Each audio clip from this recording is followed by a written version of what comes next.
నమస్తే, welcome to 99 TV. బంగ్లాలో మౌన మారణ కాండ ప్రపంచం చూస్తోంది. అవును, చూస్తూనే ఉంది. నోరు విప్పదు, నోటిని సూదులతో కుట్టేసుకుంది. ప్రపంచమే కుట్టేసుకుంది. ఎందుకంటే ఆఫ్టర్ ఆల్ హిందువులు వాళ్ళ ప్రాణాలు ఉంటే అంత, లేకపోతే అంట. అది కూడా బంగ్లాదేశ్. మీకు బాధాకరమైన విషయం చెప్పమంటారా? బంగ్లాదేశ్లో పోలీస్ స్టేషన్కి వెళ్ళాలంటే జనం భయపడుతున్నారు. ఇలా లోపలికి వెళ్ళిన మైనారిటీ హిందువులు ఇలా లోపలికి వెళ్ళంగానే ఆ సమాచారం బయటికి వెళ్తుంది. వెంబడే అల్లరిమూకలు అక్కడికి వస్తున్నాయి. లోపలికి వెళ్ళిన హిందువుల్ని కొట్టుకుంటూ, స్త్రీలనైతే బయటికి లాక్కొచ్చి అత్యాచారాలు చేస్తూ, పురుషులనైతే తీసుకెళ్ళి రోడ్ల మీద దొళ్ళించుకుంటూ, కొట్టుకుంటూ, తొక్కించుకుంటూ, కొన్ని సందర్భాల్లో 2 వీలర్స్ తోటి తొక్కించుకుంటూ తీసుకెళ్ళి చాలా పైశాచికంగా, క్రూరంగా చంపేసి చెట్లకు కట్టి పెట్రోల్ పోసి తగలబెడుతున్నారు. వాళ్ళ దేశంలో పెట్రోల్ వినియోగం అలా జరుగుతుందన్నమాట. ఇంత బాధాకరమైన విషయం జరుగుతుంటే ప్రపంచం ఎందుకు మాట్లాడదు, ప్రపంచం ఎందుకు ప్రశ్నించదు? వెనకటి వరకు ఉన్న వ్యవహారం వేరు, ఒక 20 ఏళ్ల క్రితం వరకు. ఈరోజు వ్యవహారం వేరు. ఈరోజు సోషల్ మీడియా ఉంది. కాలర్ పట్టుకొని నిలదీస్తుంది బంగ్లాదేశ్ని. తమాషాలు చేస్తే తొక్కి నారతీస్తామని హెచ్చరిస్తోంది. ప్రపంచంలో ఉన్న చాలా దేశాల్లో ఉన్న హిందూ సమాజాలన్నీ ఒక్క తాటి మీద వస్తున్నాయి. ఒక్కసారి లెక్కల్లోకి వెళ్దాం. మైనారిటీ సముదాయం, గ్రూపులు, సమూహాలు ఇవన్నీ నెమ్మదిగా అదృశ్యమవుతున్నాయి. 1971లో బంగ్లాదేశ్ ఆవిర్భావ సమయంలో హిందువులు దేశ జనాభాలో 5వ వంతున్నారు. ఇవాళ 1వ వంతున్నారు కూడా. ఇప్పుడు అది 8% కూడా కాదు. ప్రతి పెద్ద రాజకీయ సంక్షోభంలో, అంటే మనం కనుక చూస్తే 1992, 2001, 2013, 2021 ప్రతిసారి హిందువులే ప్రధాన లక్ష్యంగా మారారు. 71లో దేశ ఆవిర్భావ సమయంలో హిందువులు దేశ జనాభాలో 5వ వంతు ఉంటే ఇవాళ 1వ వంతు కూడా లేరు. ఇప్పుడు జరుగుతున్నది కేవలం అల్లర్లు కాదు. ఇది కేవలం రాజకీయంగా సృష్టించబడుతున్న అశాంతి కూడా కాదు. ఇది ఒక మైనారిటీ సమూహం నెమ్మదిగా అదృశ్యమైపోతున్న, అంటే ఒక జాతి అంతరించిపోతుంది. మనం కనుక చూస్తే వెస్ట్ ఏషియాలో యూదులు ఏ రోజుకు ఆ రోజు యుద్ధం చేయకపోతే ఎలా అంతరించిపోయే ప్రమాదం ఏర్పడిందో, ఇవాళ బంగ్లాదేశ్లో హిందువులకు కూడా అదే పరిస్థితి. బట్ యూదుల దగ్గర శక్తి ఉంది, వాళ్ళ దగ్గర యుక్తి ఉంది. హిందువులు ఇక్కడ బలహీనలు. వీళ్ళ గురించి పోరాడేవారు, వీళ్ళ గురించి మాట్లాడేవాళ్ళు ఎవరూ లేరు. గత కొన్ని నెలలుగా బంగ్లాదేశ్లో హిందువులపై జరుగుతున్న హింస దేశ సరిహద్దులు దాటి ప్రపంచ దృష్టిని ఆకర్షిస్తుంది. ఎందువల్ల అంటే సోషల్ మీడియా వల్ల. కానీ అధికారిక లెక్కలు, అనధికారికంగా అందే నివేదికల మధ్య గ్యాప్ అయితే ఇంకా వైడన్ అవుతూనే ఉంది. స్థానిక మానవ హక్కుల సంస్థల అంచనాల ప్రకారం 2024 చివరి నుంచి, అంటే లాస్ట్ ఇయర్ డిసెంబర్ నుంచి ఇప్పటి వరకు, ఈ మధ్యకాలం వరకు హిందువులపై జరిగిన దాడుల్లో వందల సంఖ్యల్లో మరణాలు నమోదయ్యాయి. ఏం ప్రపంచం పోలీస్ నీకు కనబట్టలేదా? ఇది డొనాల్డ్ ట్రంప్ ఉత్తి పుణ్యానికి వెనిజులా మీద యుద్ధానికి ఎగేసుకొని వెళ్తావు కదా. మరి ఇక్కడ జరుగుతున్న మారణకాండ ఇదే. దీని మీద మేము మా నిరసన తెలియజేస్తే, భారతదేశం నిరసన తెలియజేస్తే, ఇంకొకళ్ళ దేశాల ఆంతరిక వ్యవహారంలో నువ్వు జోక్యం చేసుకోవడానికి వీల్లేదని చెప్పి నీకు ఉన్న కళ్ళు, మిగిలిన అంగాలు అన్నీ ఎగరేసి మరీ చెబుతావు కదా. వందల మంది ప్రాణాలు నీకు లెక్కలేదా? కీటకాల ఇక్కడ చనిపోతున్నది? చీమల, మనుషుల? తెలియదా నీకు? వెనిజులాలో ఉన్న ఆయిల్ నిల్వల కోసం ఆబగా వెళ్ళి ఆ దేశం మీద తెగబడుతున్న నీ పరాక్రమం, క్రౌర్యం ఇవాళ బంగ్లాదేశ్ మీద ఎందుకు చూపించలేకపోతున్నావు? నీ అవసరాలు ఉన్నాయి అక్కడ. సెయింట్ మార్టిన్ ఐలాండ్స్లో నీ నేవల్ బేస్ కావాలి. వద్దాం అక్కడికి కూడా.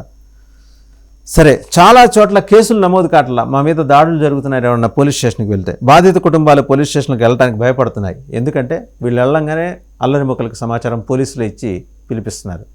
చట్ట ప్రకారం వీళ్ళు చేయలేనివి వాళ్ళు వీళ్ళ చేత చేయిస్తున్నారు అన్నమాట. అది స్పష్టం. గ్రామీణ ప్రాంతాల్లో అయితే పరిస్థితి మరింత తీవ్రమని ఈ నివేదికల్లో చెబుతున్నమాట. గ్రామాల్లో హిందూ కుటుంబాలను ముందుగా గుర్తించి వారి ఇళ్ళు, వారి ఆలయాలు, వారి వ్యాపార కేంద్రాలు లక్ష్యంగా దాడులు జరుగుతున్నాయి. నివేదికలు చెబుతున్నాయి, మానవ హక్కుల నివేదికలు. కానీ మనం మాట్లాడం. రాత్రిపూట గుంపులుగా రావటం, ఇళ్లకు నిప్పు పెట్టడం, పురుషులను కొట్టడం, భయంతో కుటుంబాలని ఆ ప్రాంతాన్ని వదిలి వెళ్ళేలాగా పురుషుల మీద దాడులు చేయటం, వాళ్ళు వెళ్ళిపోగానే ఇళ్లలో దూరి స్త్రీల మీద అత్యాచారాలు చేస్తున్నారు. ఎక్కడ, ఏ యుగంలో ఉన్నాం? ఆటవిక యుగం కన్నా పూర్వమైన యుగం ఏదైనా ఉంటే బంగ్లాదేశ్లో ప్రస్తుతం అది నడుస్తోంది. పాకిస్తాన్లో ఇంకా నయం. ఈ మాటకు వస్తే ఇది యాదృచ్ఛికం కాదు. ఇది భయాన్ని ఒక ఆయుధంగా మార్చుకొని ఉపయోగించే పద్ధతి. ఇక్కడ ఒక చాలా ఇంపార్టెంట్ ఆస్పెక్ట్ అంటే, ఈ దాడుల తర్వాత ఆ ప్రాంతాల్లో హిందువుల భూములు, ఆస్తులు ఎవరి చేతుల్లోకి వెళ్తున్నాయి? దీని మీదే ఉన్న బంగ్లాదేశ్ ప్రభుత్వానికి, లేని ప్రభుత్వానికి తాత్కాలిక ప్రధాన సలహాదారు, chief advisor to the non existing government Mohammad Yunus అనే ఒక దొంగ మేధావి దగ్గర సమాధానం ఉందా? అధికారికంగా దీనిపై ఎవరు ఎందుకు మాట్లాడలేదు? చరిత్ర చూస్తే ఇది కొత్త విషయం కాదు. ఇందాకే అనుకున్నాం 71లో 5% ఉన్న జనాభా ఇప్పుడు ఎందుకు 1%కి పడిపోయింది? ఇప్పుడు మళ్ళీ అదే చరిత్ర పునరావృతం అవుతుందా? Yes, history repeats. ఊరికైనా కూర్చోదు. హిస్టరీ తను ఎవరైనా మర్చిపోతున్నారని తెలుసుకుంటే రిపీట్ అవుతూ ఉంటుంది. దేశ విభజన సమయంలో మరి బంగ్లాదేశ్కి వెళ్ళిపోయిన వాళ్ళు కొందరున్నారు, అక్కడే స్థిరపడిన వాళ్ళు కొందరున్నారు హిందువులు, అక్కడే తమ వ్యాపారాలు, చదువులు, సంధ్యలు అన్నీ చూసుకుంటున్న వాళ్ళు. ఈరోజు ఒక ఎకనామిక్ బ్లాకేడ్ చేయగలిగితే బంగ్లాదేశ్ పోసుకుంటూ భారతదేశం కాళ్ళు పట్టుకుంటుంది. మోదీ గారికి అది తెలుసు, ప్రధానమంత్రికి అది తెలుసు. ఎకనామిక్ బ్లాకేడ్ పూర్తిగా మన మీద డిపెండ్ అయ్యి మనల్ని బెదిరించడం కాదు, చికెన్ నెక్ నిలిమేస్తామని. ఏంటి నువ్వు నిలిమేసేది? ఒక్కసారి హుంకరిస్తేనే చచ్చిపోయే దేశం మీది. అలాంటి రక్షణ వ్యవస్థ వెనకాల పాకిస్తాను, చైనా, అమెరికా ఉన్నాయని. పవన్ కళ్యాణ్ గారి సినిమాలో ఒక డైలాగ్ ఉంటుంది. ఈయన హీరో అవతల పక్క విలన్ క్యాంప్లో మీద అటాక్ చేయడానికి వెళ్ళినప్పుడు అందులో ఉన్న ఒక యూత్ అంటాడు, మేరే పీచే ఆంటీ హై, మేరే పీచే అంకుల్ హై. అంకులా ఇంటి మీద పెంకులా అంటాడు ఈయన. ఇవాళ నీ వెనకాల నిలబడేది ట్రంప్ అంకులే నిలబడ్డు, నిన్ను ఎగదోస్తాడు. నువ్వు గెలిస్తే అది తన ఖాతాలో వేసుకుంటాడు, నీ ఓడిపోతే నీ దురదృష్టం, నువ్వు నష్టజాతకుడు అంటాడు. ట్రంప్ నాలుగుకి 2 వైపులా నరాలు ఉంటాయి. గుర్తుపెట్టుకో మహమ్మద్ యూనస్. తాజా పరిస్థితుల్లో మరో ఆందోళనకర అంశం ఏంటంటే రాజకీయ శూన్యత, పొలిటికల్ వ్యాక్యూమ్. షేక్ హసీనా తర్వాత బంగ్లాదేశ్ రాజకీయంగా అస్థిర దిశలోకి వెళ్ళింది. ఈ అధికారాన్ని క్యాప్చర్ చేయడానికి మహమ్మద్ యూనస్ తన పార్టీతోటి ఎన్నికల్లో నిలబడాలనుకుంటున్నాడు. ఎన్నికలు పోస్ట్పోన్ చేసుకుంటాడు కూడా. అతను కూడా ఒక సైనిక పాలకుడిలాగా మారుదాం అనుకుంటున్నాడు.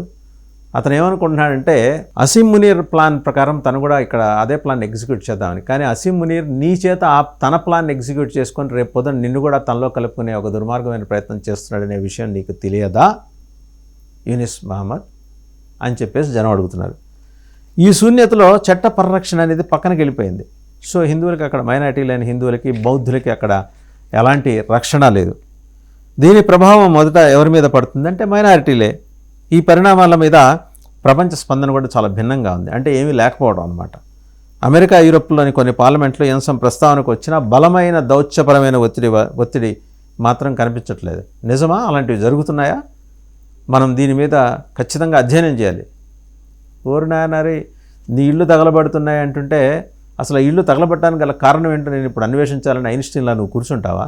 తగలబడుతున్న ఇళ్ళని ఆ మంటలను అదుపులో తీసుకురావడానికి ఫైర్ ఇంజన్లు పంపిస్తావా? మీ దగ్గర ఆ ఉద్దేశమే లేదు, మీకు ఆ ఉద్దేశమే లేదు. బంగ్లాదేశ్ ఒక మిత్రదేశం కావటం వల్లే ప్రపంచం మౌనం పాటిస్తోందా? సెక్యులర్ డెమోక్రసీగా పేరుపడ్డ బంగ్లాదేశ్లో ఇవాళ ఈ అరాచకం ఏంటి? దాన్ని గ్రేటర్ బెంగాల్గా మారుస్తానని చెప్పిన ఉగ్రవాద నాయకుడు, విద్యార్థి దశ నుంచి ఉగ్రవాద నాయకుడిగా ఎదిగిన హాదీ మరణం తర్వాత, కాల్పుల్లో అతను మరణం తర్వాత చోటు చేసుకున్న సంఘటనలు చూస్తుంటే దాన్ని ఒక దేశంగా ఎవరైనా చూస్తారో? ఒక ఆటవిక ప్రాంతం. పాకిస్తానే కొంత సివిలైజ్డ్గా కనిపిస్తుంది ఇప్పుడు బంగ్లాదేశ్తో చూస్తుంటే. హిందూ సంఘాలు, మానవ హక్కుల కార్యకర్తలు ఈ అంశాన్ని గ్లోబల్ లెవెల్లో తీసుకెళ్లే ప్రయత్నం చేస్తున్నారు. సో ఇది ఒక దేశం కథ కాదు, ఒక దేశంలోని మైనారిటీల వ్యధ. దక్షిణాసియా మొత్తం ఈ వేదనను ఎదుర్కొంటోంది. మెజారిటీ రాజకీయాల మధ్య మైనారిటీలు నలిగిపోతున్నారు. ఎలా బతుకుతారు? వాళ్ళ మౌనం కూడా ఒక నేరమైన అనే ప్రశ్న ఉత్పన్నమవుతోంది. ఇవాళ ప్రపంచ పోలీస్ డొనాల్డ్ ట్రంప్, నువ్వు ఇన్వాల్వ్ కావాలి. ఇన్వాల్వ్ అయితే దీనికి ఒక లాజికల్ కంక్లూజన్ వస్తుంది. నువ్వు అంటావు కదా యుద్ధాలు ఆపుతామని, పెదరాయుడు మాదిరి కండువా వేసుకొని భుజాన పెద్ద కుర్చీలో కూర్చొని నేనే అక్కడ యుద్ధాలు ఆపేశాను, నేను చెప్పబట్టే వాళ్ళు ఇద్దరు వెనక్కి తగ్గారని. నువ్వు చెప్పు, ఇక్కడ వెనక్కి తగ్గాల్సింది బంగ్లాదేశ్, భారతదేశం కాదు. గుర్తుపెట్టుకో.